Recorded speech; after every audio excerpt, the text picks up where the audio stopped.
এক সিঙ্ক লেবু হয়ে গেছে।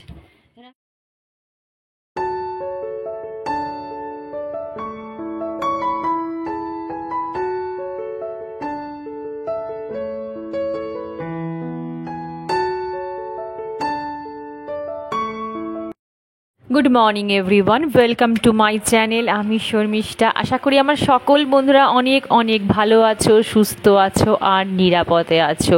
আমার অন্তর থেকে ভালোবাসা জানিয়ে নতুন একটা ব্লগ শুরু করতে চলেছি। আশা করছি পুরো ভিডিও জুড়ে তোমরা আমার সাথে থাকবে। আর আজকে অবিরাম কিন্তু সকাল থেকে পুরো বৃষ্টি হয়েই চলেছে। পুরনো জিনিস করাচ্ছে, ওর তো সিলেবাস ম্যাম করাচ্ছে না। আয় চলে আমার চলে এক ফোঁটা ভিজবি না মাম্পা, ইচ্ছা করে কিন্তু পিঠের ছাল চামড়া সব গুটিয়ে দেবো আমি তাহলে।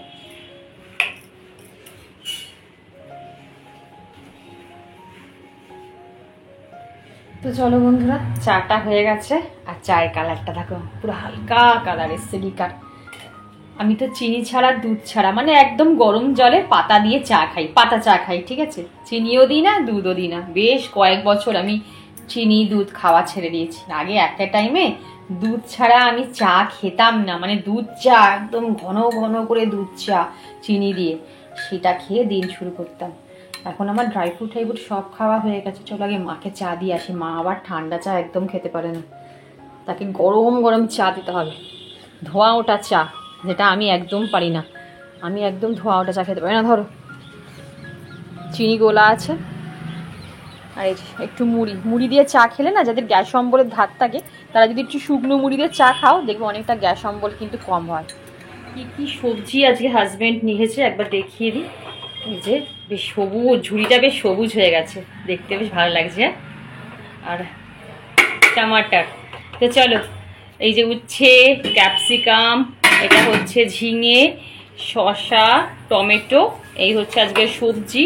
আর এখানে রয়েছে লঙ্কা। মা লঙ্কা পুরো ছাড়িয়ে একদম পরিষ্কার করে রেখে দিয়েছে দেখো, ঠিক আছে? আমরা যখনই লঙ্কা আনি না বাজার থেকে তখন ভালো করে ছাড়িয়ে মানে ডাটাটা বোটাটা ছাড়িয়ে তারপর ভালো করে ধুয়ে এইভাবে রেখে দিই। অনেকদিন লঙ্কা কিন্তু ভালো থাকে। যারা জানো না, অনেকে জানো, সবাই জানো, তাও আগে বলে দিলাম।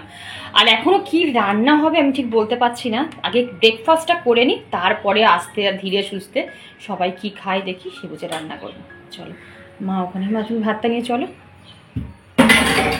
চলো এই বক্সগুলো করে কাঁচা লঙ্কা রাখলে না খুব ভালো টাটকা থাকে। কারণ বলো তো এই যে ফাঁকগুলো থাকে, মানে এই যে খোপ খোপ করে রয়েছে, ওই জন্য কাঁচা লঙ্কাগুলো না একদম পচে যায় না। অনেক জায়গায় আমি কাঁচা লঙ্কা স্টোর করে রেখেছিলাম, কোনো জায়গায় এত সুন্দর কাঁচা লঙ্কা টাটকা থাকে না। তোমরা অনেকে বলেছো দিদি এরকম কিনেছি, কিনে সত্যি কাঁচা লঙ্কাগুলো এখন অনেক ফ্রেশ রয়েছে। এখন অনেক কিছু কিনতে পাওয়া যায় অনলাইনে, যদি একটু বুঝে শুনে কিনি না আমাদের অনেক কিছু কিন্তু সুবিধা হয়। চলো ঢুকিয়ে রাখি ফ্রিজে। তো বন্ধুরা কিছুটা রান্নাঘরের কাজ কমপ্লিট করে চলে এলাম ডাইনিং রুমটা ক্লিন করতে। আর তোমরা দেখতেই পেলে মেয়ে পড়তে বেরিয়ে গেল, ওর পরপর দুখানা পরীক্ষা ক্যান্সেল হয়ে গেল, একটা নবান্ন ঘেরার জন্য আর একটা 12 ঘন্টার বন্ধ হল, মানে তার জন্য। একটা ম্যাথস ছিল আর একটা হিন্দি ছিল, দুটো ভাইটাল পরীক্ষাই কিন্তু ক্যান্সেল হয়ে গেল। কী বলো তো, যখন দেখবে এক রিদেমে মানুষে পড়াশোনা করে বা এক রিদেমে মানুষের কাজকর্ম করে তখন তার মধ্যে না একটা এক্সট্রা একটা এনার্জি কাজ করে। যেই মধ্যেখানে ব্রেক পড়ে যায় না, ধরো 2-3 দিনের ব্রেক পড়ে গেল, তখনই দেখবে একটা ইন্টারাপ্ট হয়ে যায়, একটা ল্যাথার্জি ভাব চলে আসে। তো যাই হোক, কিছু তো করার নেই, ছুটি, সেটাকে আমাদের মেনে নিতেই হবে। আর এখানে দেখো আমার কথা বলতে বলতে কিন্তু ডাইনিং রুমের বেশ খানিকটা কাজও এগিয়ে গেল। ব্যাস এবার বাসি সিঁড়িটা একটু পরিষ্কার করে নেবো, তাহলে আমার মানে বাইরের কাজগুলো মোটামুটি কমপ্লিট হয়ে গেল। যখনই আমি সিঁড়িগুলো পরিষ্কার করি তখন সপ্তাহে 2 দিন কিন্তু আমি এখানকার ওয়ালগুলো ভালো করে একবার করে ঝেড়ে নিই বন্ধুরা। বাবারে এত একসাথে কি করে নিয়ে এলে গো বাবা, কত মৌসুম্বি এনেছে দেখো, পুরো এই একটা ব্যাগ মৌসুম্বি এনেছে। বাপরে বাপ, দোকানে তো মানে ফলের দোকানে যতটা মৌসুম্বি ছিল সব বোধহয় নিয়ে চলে এসেছে। মা এই এত মৌসুম্বি আমি কোথায় রাখবো? মলাই তো 2টো করে খায়, মেয়ে 2টো করে খায়, আমরা তো খাই না, 3টে খায়। এখানে আলু রয়েছে, কুমড়ো রয়েছে, বেগুন রয়েছে আর পেঁয়াজ রয়েছে। আর এখানে বোধহয় মাছ রয়েছে। আমি ভাবলাম বোধহয় বাজার, কিন্তু এই এক ব্যাগ মুসম্বি, এটা আমি কোথায় রাখবো ভাবছি। তো এই বন্ধুরা, এটা হচ্ছে বাজার। এখনও তো রান্না কিছু করিনি, যা করবো তোমাদের সাথে শেয়ার করবো। কিন্তু এখন আমার চাপ হচ্ছে এই মুসম্বিগুলো কোথায় আমি স্টোর করবো, কারণ ভেজিটেবিল স্টোরেজে তো আরও ভেজিটেবিল থাকে না। তো চলো দেখি, আগে হিল্লেটা করি তারপরে দেখি। আর এই দেখো, এক সিঙ্ক লেবু হয়ে গেছে। তাহলে আমি লেবু বিক্রি করবো, শুধু কত দেখো লেবু। এই তো বন্ধুরা, চলে এলাম বেডরুমটা ক্লিন করতে। মেয়ে এখনও পড়ে ঠরে ফেরেনি, তাড়াহুড়োই করছি যাতে ও আসার আগে আমি বেডরুমটা ক্লিন করে দিতে পারি, আর যাতে ও এসেই পড়াশোনাটা খাটের মধ্যে শুরু করে দিতে পারে। যতই আমি বলি যে ওই ঘরে যা, ও হারগিজ যাবে না, সেই এইখানে বসেই খাটে বসেই পড়বে। আর সত্যি কথা বলতে গেলে স্টাডি রুমটা আমাদের যেহেতু একদম মেইন রোডের ওপর, তো ওই পাশটা একদম মানে রাস্তার সামনে ঘর, তো এত আওয়াজ আসে, এত গাড়ি ঘোড়ার আওয়াজ আসে, লোকজনের আওয়াজ আসে, সত্যি পড়াশোনা ভীষণ ইন্টারাপ্ট হয়। ওই জন্য না ও বেডরুমেই এখন বেশি পড়ে। চল মেয়েকে আগে জলটা দিয়ে আসি। এই কি নাম নিচে তুই সিংহাসন উঠেছিস কেন? নিজেকে কি মনে করছিস ভেঙে যাবে? নাম এসেছে এসে দৌড়াতে শুরু করে দিয়েছে। বাপ রে বাপ, বিশাল একটা কাজ করে এসেছে। বিশাল না রে মাম্পা, বিশাল। কি কষ্টকর কাজ।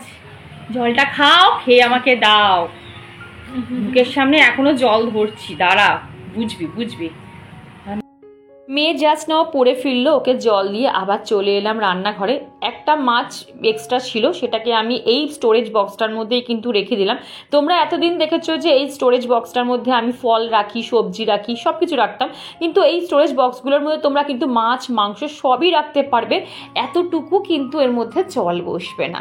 তো দেখো, এখানে যেটুকু জিনিসপত্র আমার বাইরে বার করা ছিল, ওই মেয়ে পড়তে যাওয়ার আগে এগুলো মেখে গেছিলো, তো ইউজ করে গেছিলো, সেগুলোকেই আবার জায়গায় তুললাম। আর এখানে আগের দিন যে স্টোরেজ বক্সটা কিনেছিলাম না, ছোট্ট কন্টেনার কিনেছিলাম রুমাল রাখার জন্য, তো সেইটাই একটু অর্গানাইজ করে রেখে দিলাম। আর তোমাদের সাথে শেয়ার করছি যে কিভাবে আমি রুমালটাকে অর্গানাইজ করে রেখে দিচ্ছি। কি জানো তো, অনেক সময় দেখবে ছোটোখাটো জিনিস, বেশি করে রুমাল কিন্তু আমরা হাতের সামনে বেরোনোর সময় আমরা কিন্তু হাতের সামনে রুমাল একদম খুঁজে পাই না। ওই জন্য এরকম ছোট্ট একটা স্টোরেজ বক্সের মধ্যে তোমাদের যদি রুমালের কোয়ান্টিটি আরও বেশি থাকে, তাহলে আরেকটু বড়, এর থেকেও কিন্তু বড় স্টোরেজ বক্স পাওয়া যায়, সেগুলোও তোমরা কিনতে পারো। আর এইটা বোধহয় আমার কাছ থেকে 40 টাকা বোধহয় নিয়েছিল, আমার মোস্ট প্রবাবলি তাই মনে পড়ছে। এর থেকেও বড় সাইজটাও পাওয়া যায়। তো যেহেতু আমার বেশি রুমাল নেই, তো আমার 3-4টে রুমাল তো এইটার মধ্যে ধরে যাবে, তো ওই জন্য আমি এই সাইজটাই কিনেছিলাম। ভীষণ সুন্দর, বেরোনোর সময় চট করে তুমি হাতের সামনে কিন্তু রুমালগুলো দেখতে পেয়ে যাবে। আর বন্ধুরা, তোমাদের ধন্যবাদ বলে আমি ছোট করব না, শুধু বলবো অনেক অনেক ভালোবাসা তোমাদের দিলাম, যে তোমরা আমাকে এতটা মোটিভেট করেছো বা এতটা মনের জোর দিয়েছো। কি বলো তো, আমিও তো রক্ত মাংসের গড়া মানুষ, আমারও দুঃখ হয়, আমারও কষ্ট হয়, আমিও চাই যে আমাকেও কেউ মোটিভেট করুক। মোটিভেশন করা ভীষণ দরকার। বিশ্বাস করো, একটা মানুষকে যদি একটু বাইরে থেকে কেউ একটু মোটিভেট করে না, সে তার মনের জোর 3 গুণ ফিরে পায়, যেটা আমি আজকে আরও বেশি পেয়েছি। এই বন্ধুত্ব বা এই দিদিদের যদি না আমি আরও 10টা বছর আগে পেতাম না, তাহলে হয়তো আমার জীবনটা আরও বেশি ব্রাইট হতো। ওই যে আমি তোমাদের বারবার বলি, যতক্ষণ না তোমার সময় আসছে, তুমি মাথা খুঁটে গেলেও তুমি সেই জিনিসটা পারবে না। এক সময় মনে হয় কিছু তো অন্তত পূর্ণ করেছি, নালে হট করে আমি এই প্ল্যাটফর্মে কেন আসলাম, আর কেনই বা তোমাদের মতন এত ভালো দিদি, বোন বা বন্ধুর সান্নিধ্য পেলাম। তোমরা আমাকে অনেকেই কালকে কমেন্ট করে বলেছো, দিদি তুমি কেন পুজো করবে না। দেখো, আমি শুধু তোমাদের একটা কথাই বলবো, আমি কিন্তু বলতে চাইনি যে আমি পুজো করব না, শুধু তোমাদের জানিয়ে দিলাম, কারণ তোমরা হয়তো বলতেই পারো দিদি কেন পুজো দেখাচ্ছ না, শেয়ার করছো না। তোমাদের আমি একদিন মিথ্যা কথা বলবো, হয়তো একদিন আমার পিরিয়ডস হয়েছে বলতে পারি, বা একদিন বলবো আমি আমার শাশুড়ি মা করে দিয়েছে পুজো, বা একদিন অন্য এক্সকিউজ দেখাবো। কিন্তু প্রত্যেক দিন তোমাদের কি এক্সকিউজ দেখাতে পারি বলো? আর মিথ্যে কখনো চাপা যায় না, একদিন না একদিন ঠিক সামনে আসে। ওই জন্য তোমাদের আমি আগেভাগেই বলে দিলাম, যাতে আমাকে এখন তোমরা আর কেউ জিজ্ঞাসা না করো। কি জানো তো বন্ধুরা, কোনোদিনও আমার উইকনেস বা আমার সাংসারিক সমস্যা দেখিয়ে কখনোই আমি ভিউ কামানোর টেন্ডেন্সি আমার নেই বা হবেও না। তবে এইটুকু বলবো, কিছু সাংসারিক চাপে আমাকে পুজো করাটা বন্ধ করতে হলো। তবে খুব শীঘ্রই আমি একটা ব্যবস্থা করে তোমাদের সাথে আবার আমি আমার পূজা পাঠের ভিডিও শেয়ার করব। তো বন্ধুরা, আমি রান্নাঘরে চলে এলাম। আর আমি আনাজ কিন্তু অফ ক্যামেরা কেটে নিয়েছি। তো এখানে দেখো কুমড়ো বেগুন কাটা আছে, কুমড়ো বেগুন দিয়ে মাছের ঝোল করব।